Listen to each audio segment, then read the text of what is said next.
यहाँ पे मणिपुर की चर्चा कर रहे हैं।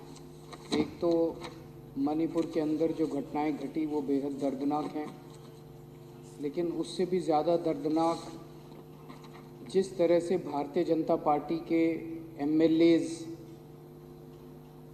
जो कह के यहाँ से सदन छोड़ के बाहर चले गए और बाहर जाके चैनलों पे बाइट दे रहे हैं। वो कह रहे हैं कि मणिपुर से उन लोगों का कोई लेना देना नहीं है, मणिपुर उनके लिए कोई विषय नहीं है।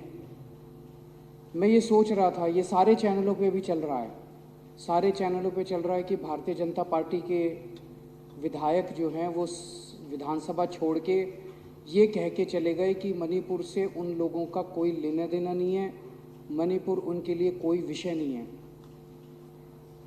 पूरे देश में इस टाइम टीवी चैनलों पे ये चल रहा है और मणिपुर के लोग भी ये देख रहे होंगे। और जब मणिपुर के लोग ये देख रहे होंगे कि दिल्ली के अंदर बैठे हुए विधायक, दिल्ली के विधायक, भारतीय जनता पार्टी के विधायक साफ साफ ये कह रहे हैं कि मणिपुर से उनको कोई लेना देना नहीं है, उनके दिल पे क्या गुजर रही होगी।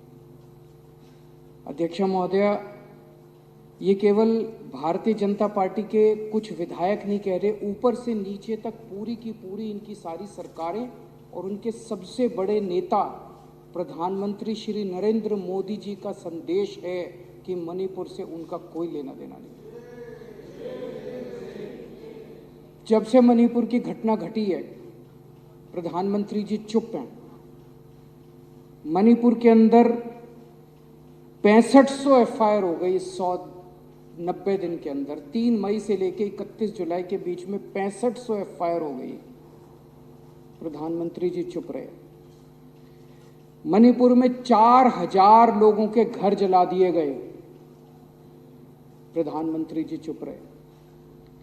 60,000 लोग बेघर हो गए, प्रधानमंत्री जी चुप रहे। 150 से ज्यादा लोगों की मौत हो गई, प्रधानमंत्री जी चुप रहे। 350 धार्मिक स्थल जला दिए गए, प्रधानमंत्री जी चुप रहे। केंद्रीय फोर्सेस, आसाम राइफल्स और मणिपुर पुलिस के बीच में खुलेआम झगड़ा हो गया और गोलाबारी हो गई, जो आज तक भारत में कभी नहीं हुई कि सेंट्रल फोर्सेस और लोकल पुलिस के बीच में झगड़ा हो जाए।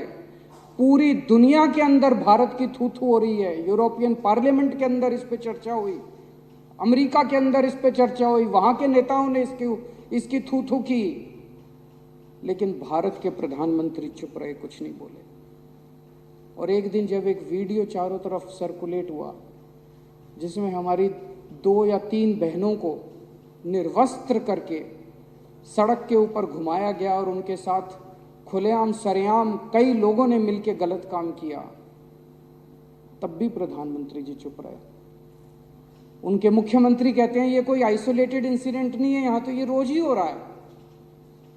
मैं ये पूछना चाहता हूं कि एक देश का प्रधानमंत्री एक पिता के समान होता है सबके लिए। वो जो बेटियां जिनके साथ ये गलत काम किया जा रहा था, या इतनी बेटियों के साथ उनके मुख्यमंत्री का, बीरेंद्र सिंह का कहना है कि ये तो रोज हो रहा है। यहां पे लोग प्रधानमंत्री को रोज याद नहीं करते। आज मेरे घर में सब्जी नहीं बनी, घर में पानी नहीं आ रहा, तो लोग प्रधानमंत्री को याद नहीं करते। प्रधानमंत्री को याद तब करते हैं जब सारे सिस्टम फेल हो जाते हैं, तब आदमी याद करता है यार मेरा प्रधानमंत्री मेरे को बचाएगा। उन महिलाओं के लिए तो सब कुछ फेल हो गया था जिनको निर्वस्त्र करके वहां पे खुलेआम सड़कों पे घुमाया गया और खुलेआम उनके साथ गलत काम किया गया। वो तो बेटियां हैं हमारे देश की, वो तो प्रधानमंत्री जी की उम्र के हिसाब से वो तो उनके पिता समान है। पोजीशन के हिसाब से भी, उम्र के हिसाब से भी प्रधानमंत्री तो उनके पिता समान है। और जिस दिन अगर बेटियों की सरेआम इज्जत लुट रही है और बाप कहे कि मेरा इससे कोई लेना देना नहीं है, तो बेटियां कहाँ जाएंगी? बाप अगर ऐसे मौके पे मुंह मोड़ ले तो बेटियां कहाँ जाएंगी? मैं देख रहा था एक रिटायर्ड आर्मी ऑफिसर जो मणिपुर का रहने वाला, उसका एक वीडियो सर्कुलेट हो रहा था। वो प्रधानमंत्री मोदी जी का बहुत बड़ा भक्त होता था, अंध भक्त होता था। उसका पिछला ट्विटर अकाउंट उठा के देखो, उसने मोदी जी के लिए अंध भक्ति में पिछले कई सालों से खूब ट्वीट किए हुए हैं। वो रो रहा था उस वीडियो में। और रोते हुए कह रहा था कि प्रधानमंत्री जी, मैंने नहीं सोचा था कि आप हमें इस तरह से धोखा देंगे, मैंने नहीं सोचा था कि आप हमारी पीठ में छुरा घोंपेंगे, आप हमें हमारे हाल पे इस तरह से छोड़ देंगे। ये सारे बीजेपी वाले कह रहे हैं कि ये अकेला प्रधानमंत्री आज जो पिछले 9 साल में 50 बार नॉर्थ ईस्ट गया था। अध्यक्ष महोदया, हमारा कोई रिश्तेदार हमारे खुशी के मौके पे तो रोज आए, लेकिन जिस दिन मुसीबत हो उस दिन मुंह मोड़ ले। तो आदमी तो असली दोस्त तो वही होता है ना जो मुसीबत में काम आता है। असली साथी वो थोड़ी होता है जो कि शादी ब्याह में। तो जब हमारे घर में मुसीबत आई, जब मणिपुर के अंदर मुसीबत आई, जब मणिपुर जल रहा था, लोग मर रहे थे, लोगों के घर जलाए जा रहे थे, महिलाओं के साथ गलत काम किया जा रहा था, तब आपको सुध नहीं आई, तब आप अपने कमरे के अंदर कुंडी मार के बैठ गए। पूरा देश इस टाइम स्तब्ध है और पूरा देश पूछ रहा है कि प्रधानमंत्री की चुप्पी का कारण क्या है। प्रधानमंत्री ना कुछ कर रहे हैं और ना कुछ बोल रहे हैं। प्रधानमंत्री की चुप्पी का कारण क्या है, ये पूरे देश के अंदर इस वक्त चर्चा का विषय है। और ये पहली बार नहीं है। पिछले 9 साल के अंदर जब जब इस देश के ऊपर आपदा आई, जब जब इस देश के अंदर कोई आपदा आई, ये प्रधानमंत्री चुप हो गए, अपने कमरे में जाके अंदर कुंडी मार के बैठ गए। ये प्रधानमंत्री मैदान छोड़ के भाग गए। ये प्रधानमंत्री कहीं दिखाई नहीं दिए, लोग चिल्लाते रहे। अभी थोड़े दिन पहले मेरे को याद है, जंतर मंतर के ऊपर हमारी महिला पहलवान जंतर मंतर के ऊपर बैठी थी। उनके आरोप थे कि उनके साथ कुश्ती फेडरेशन के प्रेसिडेंट ब्रजभूषण सिंह ने उनके साथ छेड़खानी किया और उनके साथ गलत हरकतें की है। यही महिला पहलवान जब मेडल जीत के आई थी ओलंपिक के अंदर, तो प्रधानमंत्री जी सबसे पहले फोटो खिंचवाने पहुंच गए थे। और वो वीडियो भी देखा मैंने जिसमें उन्होंने महिला पहलवानों को कहा, बेटा तुम मेरी बेटियों के समान हो, कल को कोई दिक्कत हो मेरे पास आ जाना। जब उन महिला पहलवानों ने कहा कि हमारे साथ पिताजी, हमारे साथ गड़बड़ हो गई, हमारे साथ बदसलूकी हो गई, तो प्रधानमंत्री जी चुप हो गए। प्रधानमंत्री जी ने चुप्पी साध ली। कम से कम इतना तो कह देते, प्रधानमंत्री जी अगर इतना ही कह देते कि बेटा चिंता ना करो, मैं हूं, मैं जांच कराऊंगा, दोषियों को सजा दिलवाऊंगा, कम से कम लोगों को संतुष्टि तो मिल जाती कि प्रधानमंत्री है। मणिपुर के केस में कम से कम इतना ही कह देते, मणिपुर के लोगों को एक अपील, शांति की अपील ही कर देते प्रधानमंत्री कि मैं मणिपुर के लोगों से शांति की अपील करता हूं कि कृपया हिंसा मत कीजिए। शांति की अपील तक नहीं करते हमारे प्रधानमंत्री, कमरे में कुंडी मार के बैठ जाते।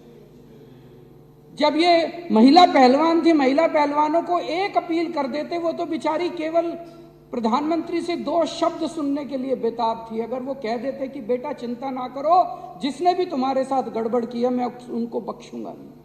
उन्होंने क्या किया, सुप्रीम कोर्ट जाना पड़ा इन बिचारी महिला पहलवानों को एक एफआईआर दर्ज कराने के लिए, एक एफआईआर दर्ज कराने के लिए। ऐसे प्रधानमंत्री हैं।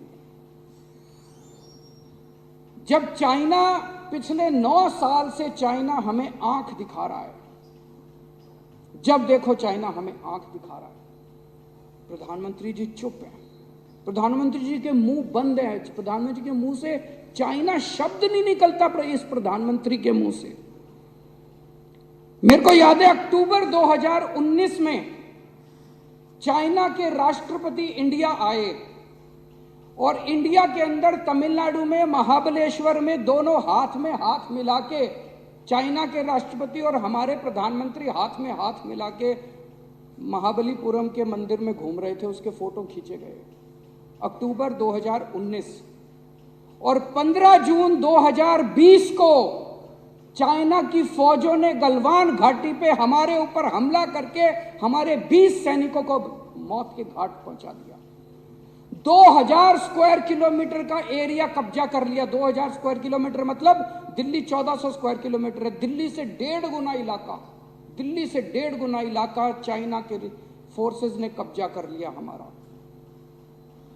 प्रधानमंत्री जी चुप रहे, उन्होंने कुछ नहीं बोला। अफवाहें लेके कई लोगों का दावा है, अफवाहें कि 2000 स्क्वायर किलोमीटर जो इन्होंने हमारा कब्जा किया है, अंडर हैंड डीलिंग करके कोई चुपके से डील हुई है और शायद इन्होंने ये उनको दे दिया है, उनसे संधि। अध्यक्ष महोदय, सबसे शर्मनाक बयान अभी फरवरी के महीने में हमारे भारत के विदेश मंत्री एस जयशंकर का आया। उन्होंने कहा they are the bigger economy, China हमसे बड़ी इकोनॉमी है। What I am going to do, मैं क्या करूं? हद है यार, हमारे देश का विदेश मंत्री कहता मैं क्या करूं? As a smaller economy I am going to pick up a fight with the bigger economy. It is not a question of being reactionary, it's a question of common sense. ये हमारे देश के विदेश मंत्री कह रहे हैं। इसके ऊपर बहुत सारे रिटायर्ड आर्मी के अफसरों ने लिखा। एक मेजर जनरल शैल झा हैं, उन्होंने ट्वीट किया, mister Jaishankar should know that it's not India but China which is picking up the fight. Economy or no economy, if we bow down to a bully, we are abandoning our self-respect. Is it acceptable? What a shame. It's cowardice. अध्यक्ष महोदया, ये लोग पानी P P के जवाहरलाल नेहरू को गालियां देते हैं। कम से कम उस जवाहरलाल नेहरू ने चाइना की आंखों में आंखें डाल के उनके साथ युद्ध तो किया था। इन्होंने तो देश को सरेंडर कर दिया चाइना के सामने। और उन्होंने हमारा हमला किया, हमारे 2000 स्क्वायर किलोमीटर एरिया को ले लिया। इन्होंने बदले में चाइना को इनाम दिया। 2018-19 में चाइना के साथ हमारा ट्रेड, हमारा व्यापार 87 बिलियन डॉलर्स का था, उसको 1.5 गुना करके 22-23 में ये 114 बिलियन डॉलर का व्यापार हो गया। मैं आज देश के लोगों से पूछना चाहता हूं, आपको धंधा करने वाला प्रधानमंत्री चाहिए, आपको बिजनेसमैन प्रधानमंत्री चाहिए, या देश की रक्षा और देश का सम्मान करने वाला प्रधानमंत्री देश को चाहिए? सब लोग ये जानना चाहते हैं कि प्रधानमंत्री चुप क्यों है। अगर हम एक ही काम कर देते, इसमें डरने की क्या बात थी? हम चाइना से इतना माल इंपोर्ट करते हैं, हम उनके साथ इंपोर्ट करना बंद कर देते। मैं प्रधानमंत्री जी को कहना चाहता हूं, आंख दिखाने की हिम्मत तो दिखाओ। हाथ में हाथ डाल के मंदिर में घूमने से इश्क होता है, कूटनीति नहीं होती, डिप्लोमेसी नहीं होती। डिप्लोमेसी करने के लिए तो आपको आंखें दिखानी पड़ती है। अडानी का घोटाला हुआ, एक हिंडनबर्ग रिपोर्ट आई जनवरी के महीने में, जिसने पूरे देश में क्या पूरी दुनिया के अंदर हलचल मचा दी। दुनिया का सबसे तीसरे नंबर पे अमीर आदमी था, तीसरे नंबर पे सबसे अमीर आदमी अचानक जो है उसकी, और पूरा बॉम्बे स्टॉक एक्सचेंज तहस नहस हो गया। लाखों इन्वेस्टर्स का पैसा डूब गया, LIC का पैसा डूब गया, बैंकों का पैसा डूब गया।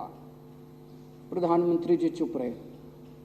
अरे एक बार बाहर आके इतना ही कह देते, मैं जांच कराऊंगा, दोषियों को सजा दूंगा, ये तो कह देते, एक ट्वीट ही कर देते कि मैं दोषियों को सजा दूंगा, जांच कराऊंगा, जिन लोगों ने देश का पैसा लूटा, जिन लोगों ने फ्रॉड किया, उनको मैं बख्शूं, इतना ही कह देते। प्रधानमंत्री जी चुप रहे। तो अब लोगों को लगने लगा यार अडानी का पैसा तो सारा मोदी का पैसा है। मोदी चुप क्यों है? मोदी बोलता क्यों नहीं है? मोदी बचा क्यों रहा है उसको? तो लोगों को लगने लगा यार ये सारा पैसा जो है ये मोदी का पैसा है।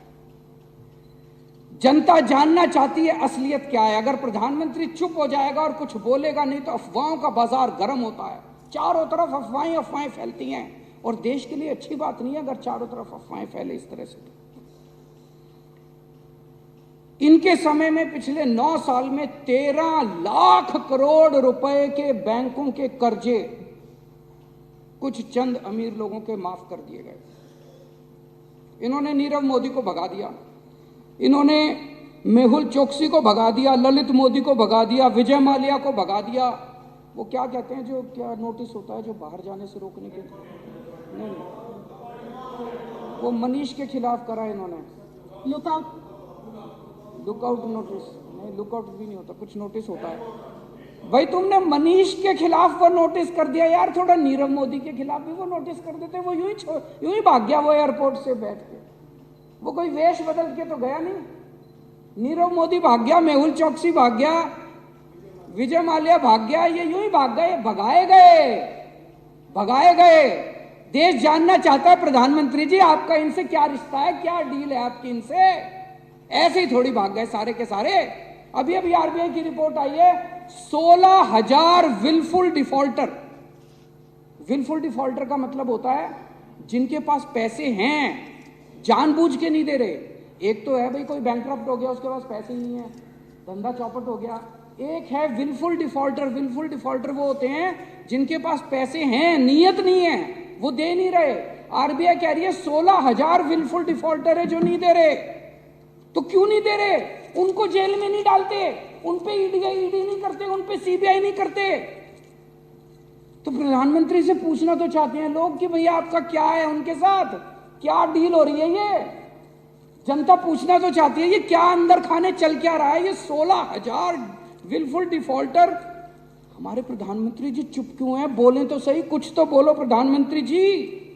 आपके केंद्रीय मंत्री के, जब किसान आंदोलन चल रहा था, केंद्रीय मंत्री के बेटे ने किसानों के ऊपर लखीमपुर खेरी में जीप चढ़ा दी। वीडियो है सबके सामने, उसका सबूत है सबके सामने।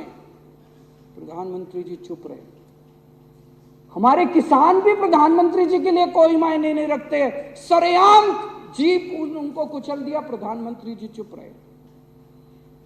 14 सितंबर 2020 को हाथरस में एक दलित बेटी के साथ, 19 साल की दलित बेटी के साथ 4 लड़कों ने गैंगरेप किया।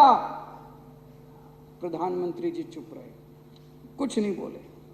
और अभी हरियाणा के अंदर पहले नूह में और उसके बाद सोना में और फिर गुड़गांव के अंदर सरेआम 2 समुदायों के बीच में हिंसा हुई।